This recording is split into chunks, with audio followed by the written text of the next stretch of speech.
de los primeros recuerdos que tengo de niña era cuando mis padres todavía estaban casados. Recuerdo que era Navidad. Estábamos todos reunidos en la mesa. Comimos todos juntos, hacíamos chistes y demás. Para mí es uno de los recuerdos más felices que tengo porque mi familia estaba unida. Mi papá bebía mucho, era alcohólico.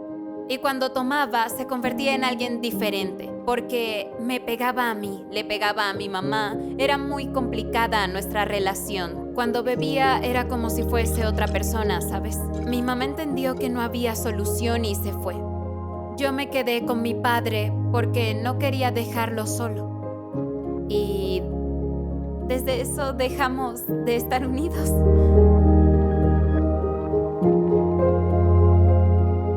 Cuando mi papá me golpeaba, no sé cómo, pero tenía que defenderme, porque si no salía de allí, imagínate, tenía que hallar una solución. Yo me culpaba por eso, porque mi familia decía que mi papá bebía por mi culpa. Un día entré a mi habitación y me dije, no quiero vivir más.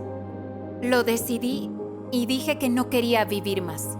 Para mí no tenía sentido seguir viviendo. Recuerdo que me acosté en la cama y comencé a llorar.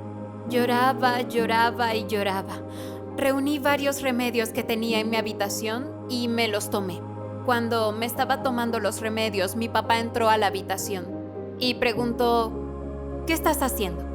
Y le dije que él me había dicho que yo no era su hija, que no merecía su amor. Me miró y me dijo, ni para matarte sirves. Me agarró por el brazo y me llevó a la cocina. Y cuando me llevó hasta la cocina, tomó un cuchillo, me lo dio y me dijo, ¿quieres morir? Entonces tienes que hacer las cosas bien. En ese momento sentí tanto miedo que corrí hasta mi habitación y comencé a llorar. Lloraba mucho.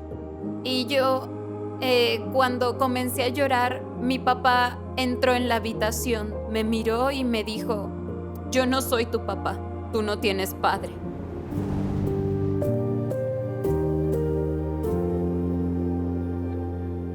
Escuché que abrieron el portón y alguien apareció en mi ventana y me preguntó, ¿por qué estás llorando? Era una mujer. No la recuerdo, no podría describirla, pero me preguntó por qué lloraba y le dije que porque la vida no tenía sentido. Mis padres no me aman, nadie me quiere. Me miró y me dijo, pero Dios te ama y Él te está cuidando, solo que no lo entiendes. Sé que sientes mucho dolor, pero Dios te está protegiendo, solo tienes que confiar. Recuerdo que empecé a llorar mucho. Entonces me entregó un panfleto que hablaba sobre la venida de Jesús. Y cuando lo tomé, se fue. En ese momento, supe quién era Dios.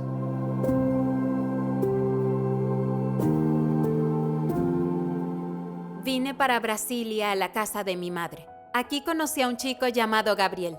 Y me preguntó, oye, ¿quieres ir de caravana conmigo? Le dije, ¿caravana?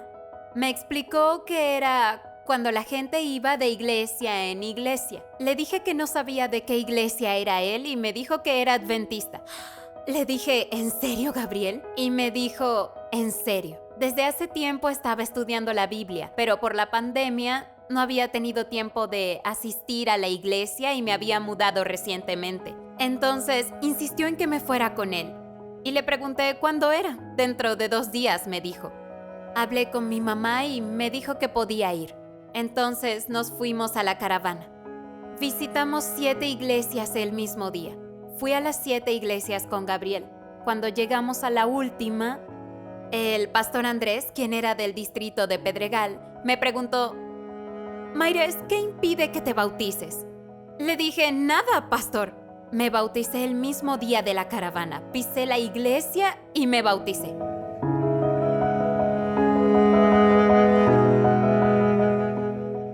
A veces me pregunto, ¿qué pensará Dios de mí hoy en día?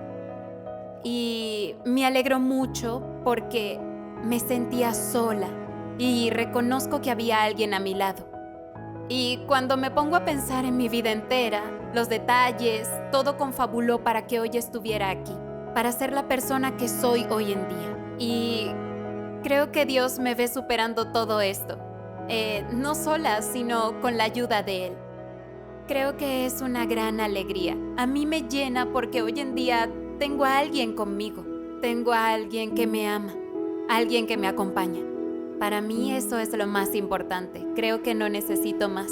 Es todo lo que yo quería.